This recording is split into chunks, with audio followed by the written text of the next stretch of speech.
ಆತ್ಮೀಯ ವೀಕ್ಷಕರೇ, ಶುಭ ಮುಂಜಾನೆ. ಶ್ರೀ ಜೀವನಾಮೃತ ಚಾರಿಟೇಬಲ್ ಟ್ರಸ್ಟ್, ಬಸವ ಆಸ್ಪತ್ರೆ, ಕಲಬುರಗಿ. ಇಂದು ನಾವು ಮೈಗ್ರೇನ್ ಸಮಸ್ಯೆಯ ಬಗ್ಗೆ ನಿಮಗಾಗಿ ಒಂದು ಒಳ್ಳೆಯ ಮಾಹಿತಿಯನ್ನು ತಿಳಿಸಿಕೊಡುತ್ತಿದ್ದೇವೆ.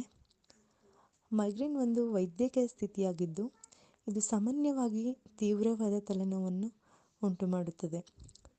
ಜಗತ್ತಿನಲ್ಲಿ ಅರ್ಧ ತಲೆನೋವಿನ ಸಮಸ್ಯೆಯು ಬಹಳಷ್ಟು ವ್ಯಕ್ತಿಗಳಲ್ಲಿ ಕಂಡುಬರುವಂಥದ್ದು. ಮೈಗ್ರೇನ್ ಸಮಸ್ಯೆ ಹೆಚ್ಚಾದಾಗ ತಲೆನೋವು, ಹೊಟ್ಟೆ ನೋವು, ಪಿತ್ತ ಮತ್ತು ಆಸಿಡಿಟಿ ಆಗುವಂಥದ್ದು.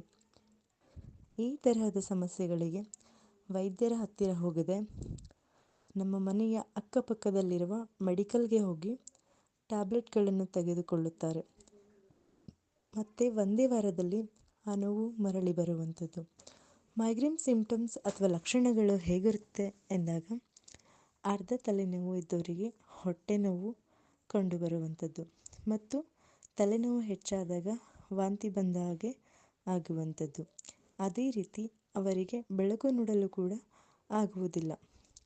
ಅರ್ಧ ತಲೆನೋವು ವ್ಯಕ್ತಿಯ ತಲೆಯ ಹಿಂದಿನ ಭಾಗದಿಂದ ನೋವು ಶುರುವಾಗುತ್ತದೆ.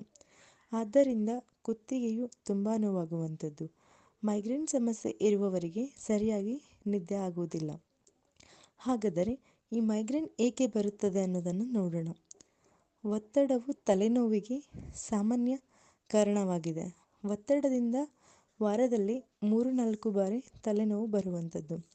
ತಲೆನೋವು ತಲೆಯ ಎರಡೂ ಬದಿಗಳಲ್ಲಿ ಮಂದ ಮತ್ತು ಥ್ರೋಬಿಂಗ್ ನೋವುಂಟು ಮಾಡಬಹುದು. ಕುತ್ತಿಗೆ, ಸ್ನಾಯು, ಕೀಲುಗಳು ಹಾಗೂ ದವಡೆಯ ಸಮಸ್ಯೆ ಕೂಡ ಆಯಾಸ ಉಂಟಾಗುತ್ತದೆ. ತಲೆಯ ಒಂದು ಬದಿ ನೋವಿಗೆ ಕಾರಣವೇನೆಂದರೆ ಸೈನಸ್ ಸೋಂಕು ಅಥವಾ ಸೈನುಟಿಸ್. ತಲೆಯ 1 ಅಥವಾ 2 ಬದಿಗಳಲ್ಲಿ ಊತ ಉಂಟು ಮಾಡುವಂಥದ್ದು. ಕೇವಲ ಸೈನಸ್ ಸಮಸ್ಯೆ ಇದ್ದಾಗ ತಲೆಯ ಆ ಭಾಗದಲ್ಲಿ ಮಾತ್ರ ನೋವುಂಟಾಗುತ್ತದೆ. ತಲೆನೋವು ಸಾಮಾನ್ಯ ಶೀತ ಮತ್ತು ವೈರಲ್ ಸೋಂಕುಗಳಿಂದ ಕೂಡ ಬರುವಂಥದ್ದು.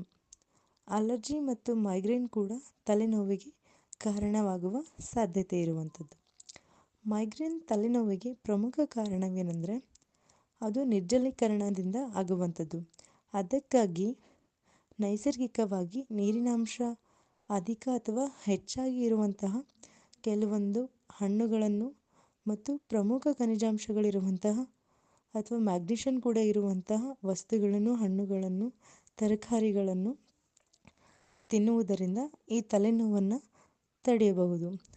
ಕಲ್ಲಂಗಡಿ, ಬೆರ್ರಿಗಳು ಮತ್ತು ಟೊಮೆಟೊ ಹಾಗೆ ಇನ್ನೂ ಹೆಚ್ಚು ತರಕಾರಿಗಳು, ಹಣ್ಣುಗಳಿಂದ ಈ ಸಮಸ್ಯೆಯನ್ನು ನಾವು ತಡೆಯುವಂಥದ್ದು. ತಲೆನೋವು ನಿವಾರಣೆ ಮಾಡಲು ಪ್ರಮುಖ ಪಾತ್ರ ಕೂಡ ಇದು ವಹಿಸುತ್ತದೆ. ಅದರಲ್ಲೂ ಬೇಸಿಗೆ ಸಂದರ್ಭದಲ್ಲಿ ನಿರ್ಜಲೀಕರಣವು ಹೆಚ್ಚಾಗಿ ಆಗುವ ಕಾರಣದಿಂದ ನೀವು ಇಂತಹ ಹಣ್ಣುಗಳನ್ನು ಸೇವಿಸಬೇಕು. ಅದೇ ರೀತಿಯಾಗಿ ಸೇಬಿನಲ್ಲಿಯೂ ಕೂಡ ಉನ್ನತ ಮಟ್ಟದ ಫ್ಲಾವನಾಯ್ಡ್ಗಳಿದ್ದು ಇದು ರಕ್ತದೊತ್ತಡ ಕಡಿಮೆ ಮಾಡುತ್ತದೆ ಮತ್ತು ತಲೆನೋವಿನಂತಹ ಒತ್ತಡದ ಲಕ್ಷಣಗಳನ್ನು ಕಡಿಮೆ ಮಾಡಲು ನೆರವಾಗುವಂಥದ್ದು. ಬಹುಶಃ ಈ ನನ್ನ ಸಂಚಿಕೆ ನಿಮಗೆ ಇಷ್ಟವಾಗಿರಬಹುದು. ಮುಂದಿನ ಸಂಚಿಕೆಯಲ್ಲಿ ಇನ್ನಷ್ಟು ಆರೋಗ್ಯ ಸಮಸ್ಯೆ ಕುರಿತಾಗಿ ಮಾತನಾಡುತ್ತೇನೆ. ಆ ಸಂಚಿಕೆಯನ್ನು ನೀವು ವೀಕ್ಷಿಸಬೇಕಾದರೆ ಈ ನಮ್ಮ ಚಾನಲನ್ನು ಲೈಕ್ ಆ್ಯಂಡ್ ಸಬ್ಸ್ಕ್ರೈಬನ್ನು ಮಾಡಿ. ಧನ್ಯವಾದಗಳು.